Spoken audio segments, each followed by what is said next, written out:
Mari kita berdoa. Bapa kami yang bertata dalam kerajaan surga, di pagi hari ini kami mau datang di hadapan Tuhan. Kami mau berdoa kepadamu Tuhan. Kami mau merenungkan firman-Mu Tuhan. Dan kami mau sungguh-sungguh hidup menjalani apa yang Tuhan perintahkan bagi kami. Berikanlah kepada kami hati Tuhan untuk terus berdoa. Hati yang mau memohon kepada Engkau Tuhan. Dan kiranya Tuhan yang terus menggerakkan jemaat di GRI Bandung ini Tuhan. Dengan hati yang bersandar kepada Tuhan. Kami mohon Tuhan yang memimpin dan memelihara setiap kami. Terima kasih Tuhan untuk anugerah-Mu. Kami bersyukur, kami berdoa menyerahkan semua ke dalam tangan Tuhan. Di dalam nama Tuhan Yesus Kristus kami berdoa. Amin. Saudara sekalian, hari ini kita akan merenungkan sama-sama. Ini menjadi satu perenungan persiapan kita untuk menghadapi Natal. Karena tidak terasa ya, tinggal sebentar lagi bisa dibilang ya. Kurang lebih dari 2 bulan lagi kita akan sama-sama merenungkan tentang Natal. Dan kita akan sama-sama melihat apa yang Natal berikan kepada kita menjadi perenungan bagi kita. Karena itu mari kita sama-sama membuka dari Alkitab kita. Kita akan sama-sama merenungkan ayat firman Tuhan dari Filipi pasal yang kedua. Filipi pasal yang kedua. Kita membaca dari ayat yang ke-5 sampai ayat yang ke-8. Filipi pasal yang kedua, ayat yang ke-5 sampai ayat yang ke-8. Saya akan membacakannya bagi kita sekalian. Filipi 2 ayat 5 sampai 8. Demikian firman Tuhan. Hendaklah kamu dalam hidupmu bersama menaruh pikiran dan perasaan yang terdapat juga dalam Kristus Yesus, yang walaupun dalam rupa Allah, tidak menganggap kesetaraan dengan Allah itu sebagai milik yang harus dipertahankan, melainkan telah mengosongkan dirinya sendiri dan mengambil rupa seorang hamba dan menjadi sama dengan manusia. Dalam keadaan sebagai manusia, ia telah merendahkan dirinya dan taat sampai mati, bahkan sampai mati di kayu salib. Demikian pembacaan firman Tuhan. Saudara, hari ini kita akan merenungkan berita Natal. Dan saya menarik hal ini dari pemikiran John Calvin. Ya, karena kita di Oktober juga masih berbicara mengenai reformasi. Sehingga kita akan melihat apa sih yang sebenarnya Calvin katakan tentang Natal. Saudara, kalau kita berbicara mengenai Natal itu biasanya kita ingat dengan satu peristiwa, satu kewajiban ya, semacam satu event yang wajib di seluruh dunia. Waktu mempersiapkan Natal biasanya di bulan November itu sudah mulai muncul pernak-pernik Natal, sudah mulai muncul lampu-lampu, pohon Natal, ada hadiah-hadiah dan sebagainya, liburan dan macam-macam. Kita bisa melihat bagaimana dunia ini, seluruh dunia merayakan Natal dengan demikian. Bahkan perayaan ini pun bisa bercampur dengan tradisi ya. Ada tradisi kumpul bareng-bareng, ada tradisi macam-macam lah ya. Kemudian ada sukacita yang besar karena ada menyambut tahun baru juga ya. Natal dan tahun baru tidak jauh berbeda waktunya. Sehingga nggak heran saudara, kita lihat banyak orang berpesta, banyak orang merayakan Natal dengan begitu besar ya. Bahkan ada orang-orang Kristen, beberapa orang Kristen musiman saudara, datang ke gereja itu kan pas Natal saudara ya. Karena pas Natal itu bisa bagi-bagi kado ya, ada makan-makan besar, macam-macam saudara sekalian. Tetapi saudara kalau kita lihat ya memang ada orang yang mengatakan itu kan sisi orang dunia ya. Orang dunia merayakan Natal seperti itu, seperti yang hingar-bingar dan sebagainya. Tapi orang Kristen tidak seperti itu. Ya saudara, memang ada orang-orang yang anti dengan cara yang hedonis begitu, merayakan Natal dengan cara yang lain ya. Ada banyak doa, ada banyak kebaktian ya, dan sebagainya saudara. Kalau di Reform sendiri ada banyak KKR ya. Natal itu identik dengan KKR ya, sehingga sebelum Natal itu tiba kita sudah pikirkan panitia KKR ya saudara ya, daripada Natal itu sendiri saudara. Tapi yang kita perlu perhatikan sama-sama ini, dua-duanya ini, dua kelompok ini harus sama-sama hati-hati saudara. Kenapa saudara? Yang satu sisi memang kalau kita bicara hedonis ya kita tahu lah ya bahwa itu hal yang bisa berkonotasi buruk saudara, bisa berakhir buruk. Tidak tentu itu semua buruk. Tapi itu bisa berakhir buruk saudara kalau kita percaya bahwa pernak-pernik segala macam ya, glamor, buang-buang uang saudara apalagi. Wah, itu bisa menjadi satu hal yang membuat kita, bisa dikatakan iman kita tergerus ya saudara, oleh karena kita keinginan banyak dan sebagainya saudara sekalian. Tetapi saudara sekalian, di sisi yang lain saudara, kita juga melihat saudara bahwa orang-orang yang merayakan Natal dengan ritual, dengan kebaktian, dengan KKR-KKR saudara, itu punya kebahayaan yang sama dengan orang-orang yang tidak melakukan hal itu. Punya kebahayaan yang sama dengan orang-orang yang merayakan Natal dengan cara yang glamor dan sebagainya saudara. Kenapa saudara? Karena keduanya bisa menghilangkan, mengkaburkan berita Natal itu sendiri. Saudara, ini satu hal yang berbahaya saudara. Kalau kita begitu sudah mulai masuk ke dalam bulan Oktober, masuk bulan November saudara, kita ingatnya apa saudara? Kita ingatnya, wah humas gimana ya saudara, misalkan. Kita ingatnya apa saudara? Kita ingatnya, wah acara Natal nanti gimana ya? Wah acara ini bagaimana? Acara itu bagaimana? Sehingga akhirnya saudara sekalian, kita terjebak pada momennya, momen, acaranya, kegiatannya saudara. Dan kita lupa berita sejati dari Natal. Maka itu saudara sekalian, kalau kita melihat kepada apa yang dilakukan oleh John Calvin saudara. John Calvin bukanlah orang yang senang merayakan Natal. Ya, di zaman dulu perayaan Natal sudah ada saudara, karena memang tradisi Natal ini sudah berjalan lama sebelum Calvin saudara. Tetapi Calvin bukan orang yang senang merayakan Natal. Kenapa saudara sekalian? Bukan karena dia sinis ya atau antipati dengan Natal saudara, tapi dia melihat bahwa Natal itu bukan satu pesta, satu peristiwa yang besar, tetapi Natal itu harusnya mengkerucutkan kita kepada perenungan akan kelahiran Kristus. Perenungan yang baik, perenungan yang membuat kita semakin cinta Tuhan saudara. Karena konsepnya di dalam pemikiran Calvin saudara, bahkan ibadah sekalipun saudara tidak boleh memalingkan wajah kita daripada Kristus. Maka kalau kita lihat di dalam ibadahnya Calvin itu kan tidak banyak alat musik saudara ya. Mereka pakai mazmur untuk bernyanyi dan sebagainya saudara. Kenapa? Supaya mereka tidak dikacaukan pikirannya, tidak dipalingkan matanya selain daripada Kristus. Demikian juga dengan Natal saudara. Natal itu kita harus merenungkan kembali kepada siapa Kristus dan berita apa yang mau dibawa bagi kita. Maka Calvin lebih banyak memberikan penekanan bahwa Natal itu merupakan perenungan yang sederhana saudara. Perenungan yang sederhana.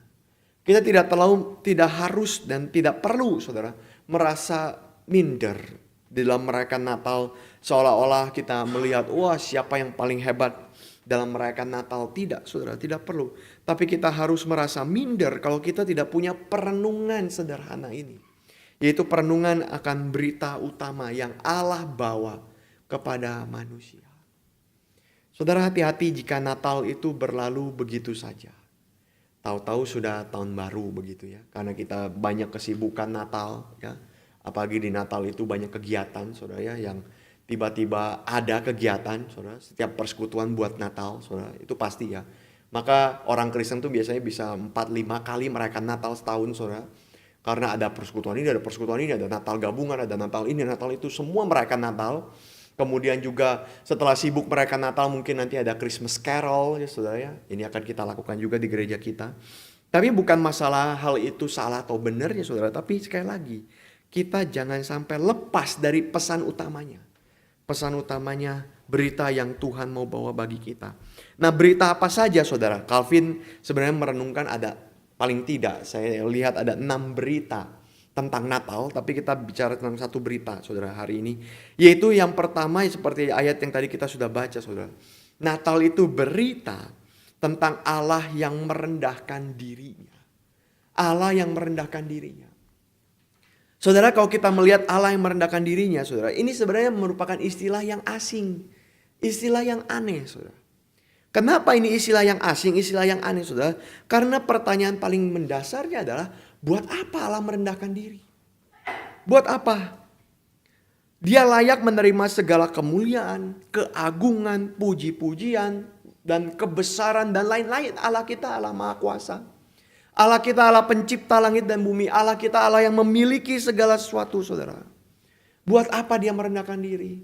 Kalau kita bandingkan dengan kita sebagai manusia saudara. Manusia itu wajar kita merendahkan diri. Wajar.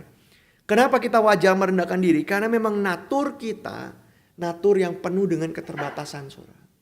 Kita terbatas, kita lemah, kita tidak bisa seperti Allah, saudara, jauh dari Allah. Sehingga di dalam keterbatasan itu, saudara, kita merendahkan diri supaya apa? Misalkan kita merendahkan diri supaya kita bisa belajar. Ya.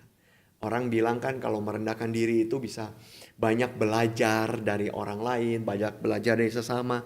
Kenapa kita perlu merendahkan diri? Kita pengen supaya kita bisa belajar, kita merendahkan diri. Kenapa kita perlu belajar? Karena kita tidak tahu semua hal, saudara. Ada keterbatasan di situ. Kita merendahkan diri kenapa, saudara? Orang bilang ya supaya kita punya relasi yang baik lah. Kalau orang sombong itu kan dibenci sama kiri kanannya gitu ya. Yang orang yang merasa tinggi, merasa hebat dan sebagainya, saudara. Sehingga supaya kita punya relasi yang baik, supaya kita bisa damai. Oke lah, kita merendahkan diri, kita sama-sama yuk kita bangun kekerabatan yang baik dan sebagainya, saudara. Kenapa? Karena ada keterbatasan di mana manusia bisa saling memusuhi, saling berperang satu sama lain, saudara. Sehingga kita mengantisipasi keterbatasan itu dengan cara apa? Kita merendahkan diri. Tapi saudara, Allah punya keterbatasan itukah? Allah punya keterbatasan sehingga dia harus belajar seperti kita? Allah punya keterbatasankah sehingga dia harus berdamai seperti kita, merendahkan diri, saudara? Tentu tidak ada. Sama sekali tidak ada. Maka saudara, istilah Allah merendahkan dirinya adalah satu istilah yang sebenarnya tidak lazim. Untuk apa Allah merendahkan diri? Oleh karena itu kalau kita lihat di dalam cerita-cerita inkarnasi, saudara. Kan inkarnasi itu bukan, cerita inkarnasi itu bukan hanya punya Kristen, saudara. Di dalam agama-agama lain ada cerita inkarnasi, tapi bukan inkarnasi yang sejati. Kita tahu itu, saudara. Inkarnasi yang sejati itu hanya pada Kristus saja. Dan kenapa kita bisa mengatakan inkarnasi Kristus inkarnasi yang sejati? Karena kalau kita lihat cerita inkarnasi yang lain adalah cerita di mana dewa mereka menjadi manusia super, saudara. Jadi manusia super. Kita lihat cerita-cerita seperti Hercules, saudara ya. Hercules bukan manusia biasa, saudara. Dia bisa terbang, dia bisa loncat dan sebagainya. Manusia super. Cerita dari mitologi Hindu, saudara ya, di mana ada Krishna yang turun, saudara, ke bumi ini, katanya mewakili Dewa Wisnu yang menjelma jadi manusia. Tapi dia bukan manusia sesungguhnya, saudara, karena dia bisa menghentikan waktu. Kemudian dia berbicara dengan Arjuna dan meminta Arjuna untuk menyerang kakeknya, gurunya dan sebagainya, saudara ya. Kelompok Kurawa itu. Mereka Pandawa menyerang Kurawa. Nah, kita lihat saudara sekalian, apakah ini inkarnasi manusia sejati? Tidak. Mereka jauh mengungguli manusia yang lain. Kenapa, saudara? Karena memang dunia ini menyadari bahwa Allah atau dewa mereka itu hampir mustahil benar-benar jadi manusia. Buat apa? Buat apa dia merendahkan dirinya? Buat apa? Dia mengosongkan dirinya buat apa? Bukan itu yang manusia harapkan dari dewa. Bukan itu manusia harapkan dari Allahnya. Maka cerita-cerita di dalam dunia ini berbicara mengenai inkarnasi adalah inkarnasi yang membuat dewanya menjadi manusia super. Bukan manusia seperti kita. Tapi saudara, Kristus menjadi sama rendahnya dengan manusia. Sama rendahnya. Dia tidak punya kekuatan seperti Krishna menghentikan waktu, saudara. Dia tidak menunjukkan kuasanya yang besar, saudara, ya, mengangkat batu, mengangkat pagar tembok kota seperti Simpson, saudara. Tidak. Bahkan dia lebih rendah dari manusia lainnya, saudara. Bukankah seharusnya dia layak ketika dia datang ke dalam dunia ini, dia menjadi manusia yang duduk di atas takhta kerajaan? Bukankah dia layak ketika dia menjadi manusia ini, dia menjadi manusia yang disembah oleh jutaan manusia yang lainnya? Tapi apa yang dia dapati ketika dia datang ke dalam dunia? Begitu dia lahir, dia tidak punya apapun. Tidak punya apapun. Saudara, kita waktu lahir juga kita tidak punya apa-apa. Tapi yang lebih menyedihkan lagi, Kristus bukan saja tidak punya apapun. Dia tidak punya siapapun yang siap menerima dia. Tidak punya. Orang tua kita pun, saudara, seburuk-buruknya orang tua kita.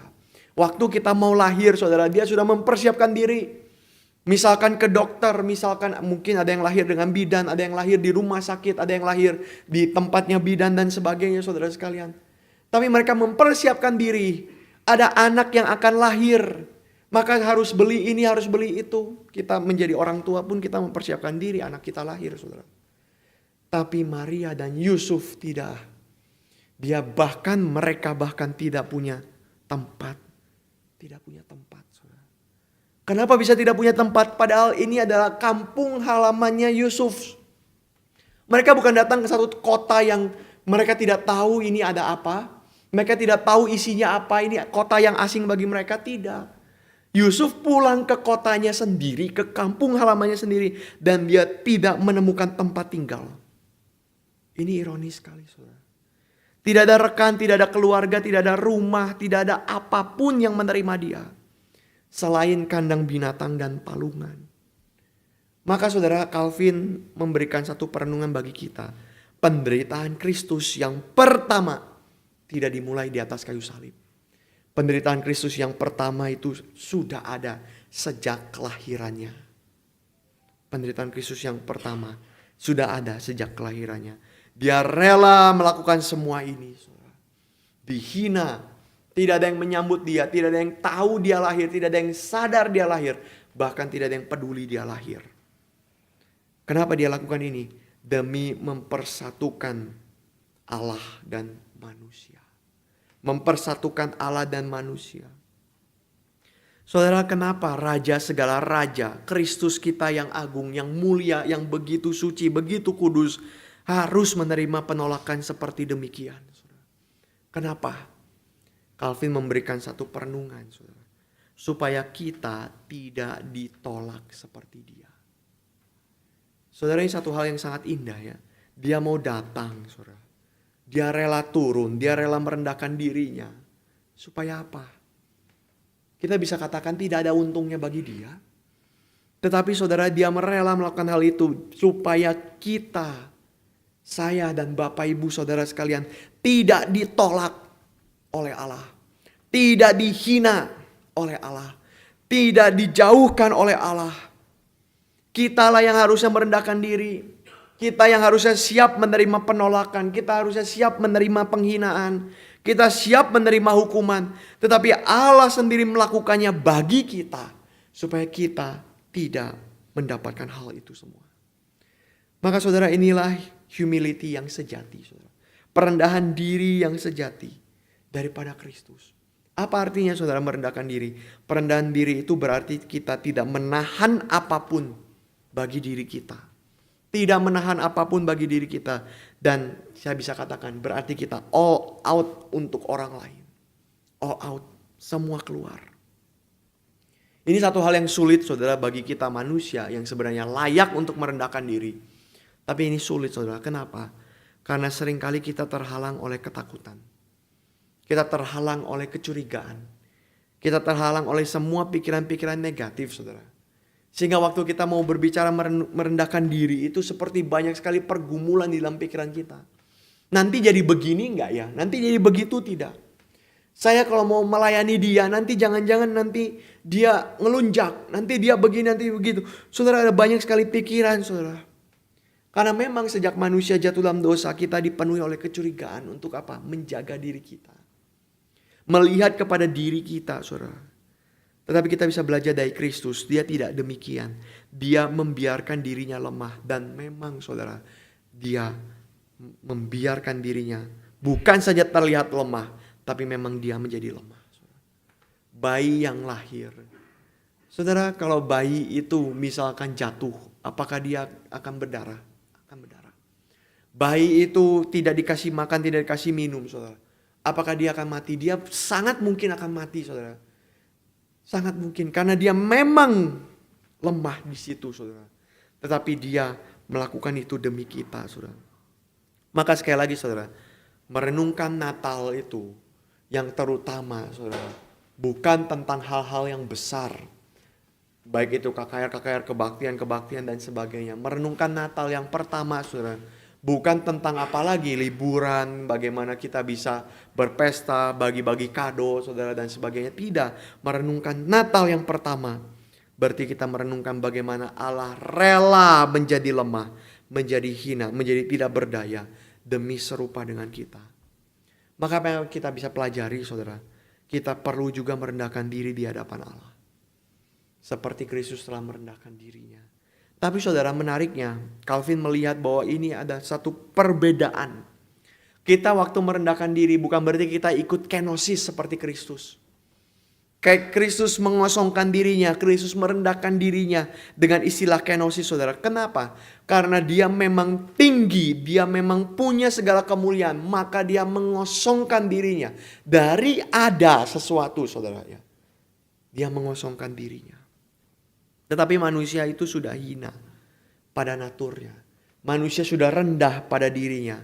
Maka kita bukan mengosongkan diri seperti dia, saudara. Mengosongkan diri karena dia punya dua natur dan sebagainya, saudara sekalian. Tetapi kita mengosongkan diri dengan cara yang lain.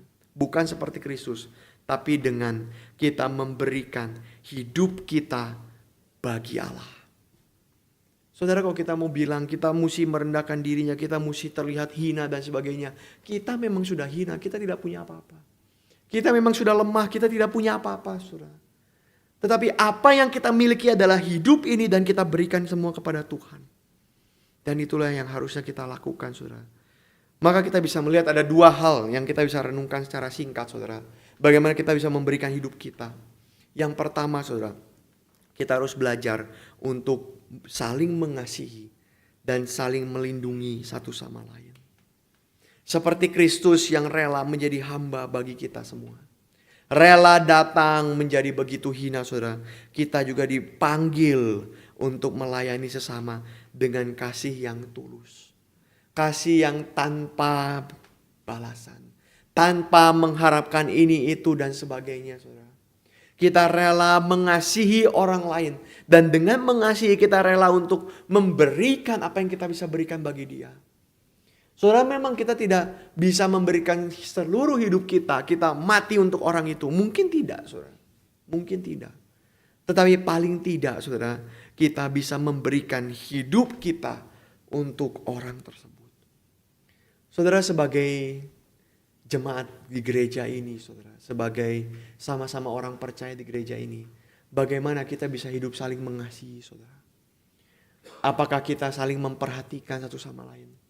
Apakah ketika rekan-rekan kita di dalam kesulitan, di dalam pergumulan, kita ada bersama dengan mereka? Kita siap untuk menolong mereka, siap untuk membantu mereka, saudara. Saudara, karena Calvin mengingatkan, saudara, ketika kita mengasihi, di dalam kasih itu selalu ada unsur untuk melindungi. Kasih itu bukan hanya sekedar, oh saya kasih apa yang saya punya. Lalu saya merasa diri bahwa saya sudah memberikan itu, saya sudah melunaskan tanggung jawab saya. Tetapi di dalam mengasihi itu, saudara, kita berarti rela untuk melayani mereka. Rela untuk terlihat lemah. Bahkan rela untuk menderita. Sebagaimana yang Kristus sudah lakukan bagi kita. Saudara, ini aspek yang harus kita jalankan dengan cara kita harus mengikis ego kita. Karena di dalam kasih seperti demikian kita tidak mungkin menjalankannya dengan ego di dalam hati kita. Ini hal yang pertama, saudara. Hal yang kedua yang kita bisa renungkan adalah bagaimana kita bisa setia dan bagaimana kita bisa taat kepada Allah. Kristus taat untuk menderita. Saudara, kita bisa bayangkan ya. Kadang-kadang kita sebagai manusia, kita taat kepada orang supaya apa, saudara? Supaya kita bisa melihat jalan keluar yang paling baik. Jalan keluar yang paling baik. Misalkan ada satu masalah, saudara ya. Ada satu masalah, kita sedang pergi rombongan, saudara ya. Kemudian ada satu masalah di situ. Saya bukan menubuatkan yang terjadi hari ini, saudara ya. Karena hari ini nanti siang ada rombongan, saudara ya. Tapi bukan saya menubuatkan, tidak, saudara, amit-amit, saudara ya. Kita berharap pergi dan pulang dengan selamat, saudara. Tapi saudara, misalkan ada satu masalah, saudara. Kita lihat, ya katakanlah ban bocor lah, saudara ya. Ban bocor. Kemudian ada orang-orang yang mulai untuk membereskan. Gimana ini gini. Saudara, itu kan gak semua orang terlibat langsung kan, saudara. Gak semua orang terlibat. Mungkin 1-2 orang saja yang dia mulai ganti bannya dan sebagainya, saudara. Sisanya yang lain bagaimana? Ada yang memperhatikan, memang sih kadang-kadang ada orang yang tidak peduli sama sekali saudara ya. Ada orang yang tidak peduli, ya terserah lah mau gimana juga ya, yang penting saya tungguin. Enggak saudara. Tapi ada orang-orang lain saudara yang mereka ikut aja saudara. Lihat, oh iya ini benerin gini-gini. Mereka enggak ikut campur dengan mengatakan, ini harusnya kesini. Enggak saudara, semua orang ikut campur akan chaos. Maka kita akan, tanda petik saudara, kita akan taat, kita akan nurut. Kita akan tunduk. Dengan segala sesuatu yang sudah diaturkan, dengan segala sesuatu ada orang yang sudah perbaiki dan sebagainya, kita akan tunduk. Supaya apa saudara? Supaya ya istilah kata saudara, cepat beres lah. Kita bisa pulang gitu ya, cepat beres gitu. Gak perlu debat dulu ya, ban ini harus belok ke kanan atau belok ke kiri ya, bautnya diputar ke kanan ke kiri saudara. Kadang-kadang itu menjadi perdebatan saudara ya, kalau lagi memperbaiki sesuatu. Baut ini putar ke kanan atau kiri, diputar ke kanan makin ngencengin saudara. Wah ribut langsung. Gimana ini? Wah. Saudara, kita mengambil posisi untuk taat, kita mengambil posisi untuk standby, saudara, supaya kita mengharapkan mobil ini segera jalan kembali. Manusia taat, manusia tunduk dengan harapan ada hal yang lebih baik yang akan terjadi. Tapi saudara, Kristus waktu taat, Kristus waktu tunduk, saudara, dia tahu ujungnya adalah mati di kayu salib, saudara. Dia tahu itu. Dia tahu saudara ujungnya apa, penderitaan yang sangat berat. Yang bahkan orang zaman sekarang tidak lagi mengalami hal seperti itu saudara. Tidak ada yang disalib di zaman sekarang. Tetapi Kristus akan mengalami hal itu. Dan dia tetap taat, dia tetap tunduk kepada Allah Bapa. Maka saudara kita pun seharusnya demikian. Saudara. Tuhan sudah mengatakan saudara bahwa kita sebagai murid Kristus, kita harus menjadi pelaksana-pelaksana firman Tuhan. Dan dengan melaksanakan firman Tuhan, mungkin kita akan menderita. Mungkin kita akan dianiaya. Mungkin kita akan mengalami segala macam hal yang buruk. Tetapi kita harus siap sedia mengikuti Tuhan kita. Karena itulah panggilan yang Allah berikan bagi kita. Panggilan bukan panggilan sekedar untuk menderita. Tetapi panggilan untuk hidup seperti Kristus yang mati dan yang bangkit. Saudara. Maka saudara, untuk itu kita perlu melepaskan ambisi pribadi kita. Kadang-kadang hal yang tidak kita mengerti, kita harus taat, kita harus tunduk, ikut, itu sulit saudara. Tetapi Alkitab justru menawarkan hal yang demikian. Bagaimana sebenarnya saudara di dalam hal itu semua saudara, iman kita yang berbicara. Iman kita yang menjelaskan semuanya saudara. Bahkan jika itu membawa kita pada penderitaan. Maka saudara Calvin mengingatkan bahwa kenosis Kristus itu harusnya menyadarkan kita bahwa kita ini lemah. Kita ini tidak dapat menyelamatkan diri sendiri. Kita ini tidak punya apa-apa. Dan kita dipanggil untuk merendahkan diri di hadapan Tuhan. Bergantung kepada Tuhan. Menyadari semua kekuatan kebaikan hanya berasal dari Tuhan saja. Dan untuk ini saudara, Calvin mengingatkan kita kembali. Untuk menolak kebanggaan, menolak pencapaian yang berpusat pada diri sendiri. Karena kemuliaan yang sejati hanya ada di dalam Tuhan. Saudara, tidak lama lagi kita akan sama-sama membentuk panitia, membentuk kerja dan sebagainya saudara untuk Natal Patong 2024. Di tanggal 2 Desember saudara. Panitia sudah ada, kita akan mulai siap untuk humas, kita akan mulai siap untuk melakukan segala sesuatu saudara untuk Natal ini bisa berjalan. Tapi kita harus ingat ini saudara sekalian. Apapun yang kita lakukan, khususnya konteksnya adalah untuk Natal saudara. Baik itu Natal Patong maupun Natal yang lain. Hati-hati jangan sampai hal itu membuat kita memiliki kebanggaan dan pencapaian yang berpusat pada diri sendiri. Saudara ini sangat bahaya. Gereja kita baru dibentuk, saudara, baru berdiri ya gereja ini. Saudara. Orang-orang itu akan datang, wih bagus ya gerejanya. Wih hebat ya, yang bangunnya hebat. Wih bisa dapat izinnya, wih bisa. Semua orang akan memuji saudara. Dan waktu acara Natal nanti saudara, orang-orang bisa memuji juga saudara. Dengan mengatakan, wah hebat ya STEMI bisa kumpulkan ribuan orang saudara. Ada banyak sekali godaan bagi kita untuk mengatakan, oh iya ini memang punya saya. Ini kebanggaanku. Ini pencapaianku saudara. Apalagi waktu humas saudara ya. Ini sangat mengerikan saudara. Humas itu saudara. Kalau kita berhasil, saudara, kita bisa mencuri kemuliaan Tuhan. Kalau kita gagal, saudara, kita bisa pundung gak habis-habis, saudara. Mengecilkan diri ya, saudara, bilang maldei gitu ya. Dan seterusnya, saudara ya. Kita bisa sangat takut, saudara. Sangat takut, bahkan bisa menyalahkan diri, saudara. Tetapi saudara, melalui perenungan hari ini, saudara, kita kembali melihat kemuliaan yang sejati hanya pada Kristus, bukan yang lain. Dan harap dalam segala apapun yang kita lakukan, kita harus berkata satu hal. Saya tidak mau curi ini untuk kebanggaan diri. Saya mau persembahkan ini untuk kemuliaan Tuhan. Amin. Mari kita berdoa. Bapa di surga, kami bersyukur untuk anugerah yang Tuhan beri di dalam perenungan kami pada pagi hari ini. Dan kiranya Tuhan yang terus menguatkan kami untuk bertumbuh dan semakin mengasihi Engkau. Di dalam nama Tuhan Yesus Kristus kami berdoa. Amin.